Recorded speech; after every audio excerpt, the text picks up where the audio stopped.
Chapter 1. Context Matters. The idea for this book emerged in a particular context. It was born as I prepared a sermon for the Sunday of my 70th birthday in what was then my home church, Trinity Episcopal Cathedral in Portland, Oregon. My birthday was, as always, in Lent. One of that season's central themes is mortality. It begins on Ash Wednesday with a memento mori, a vivid reminder that we are all mortal and marked for death.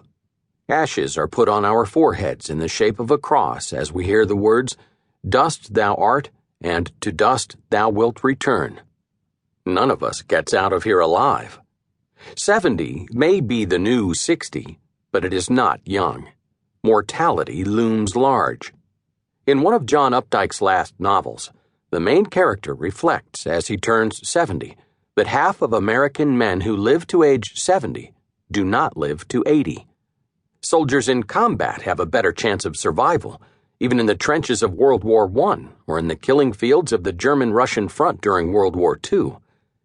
I have lived the 70 years that the Bible speaks of as a good span of life.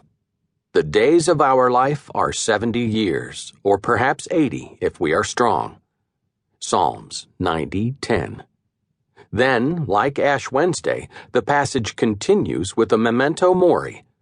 They are soon gone, and we fly away. So teach us to count our days, that we may gain a wise heart. 90:12. But despite the unmistakable onset of serious aging, turning 70 has not been grim. Turning 60 was much more difficult. It felt old. Nothing in my childhood had prepared me to think of 60 as anything other than that. 60 felt like the end of potential and the beginning of inevitable and inexorable decline. At 70, I primarily feel gratitude. Each extra day feels like lagniappe, a Cajun French word that means something extra, like the cherry on top of the whipped cream on top of the hot fudge on top of the ice cream. I enjoy my days more than I ever have. At 70, life is too short to spend even an hour feeling preoccupied or grumpy or out of sorts. I have also experienced a second and unexpected effect of turning 70. It has been interestingly empowering.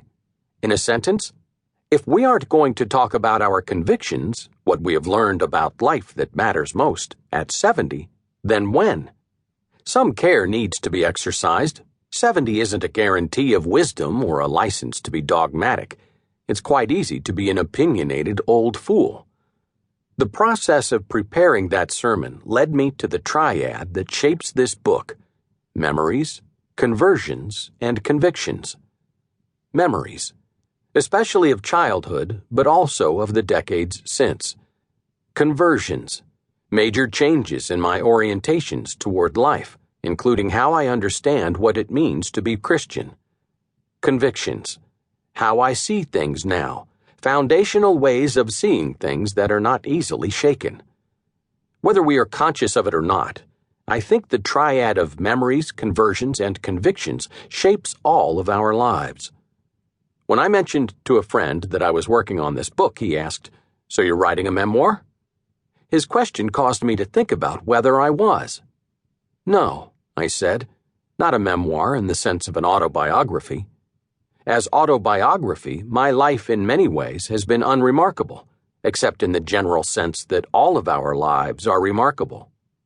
Most of it has been spent in educational settings, from kindergarten through graduate school, and then more than 4 decades as a teacher in colleges, universities, seminaries, and churches, and continuing in my life on the road as a guest lecturer.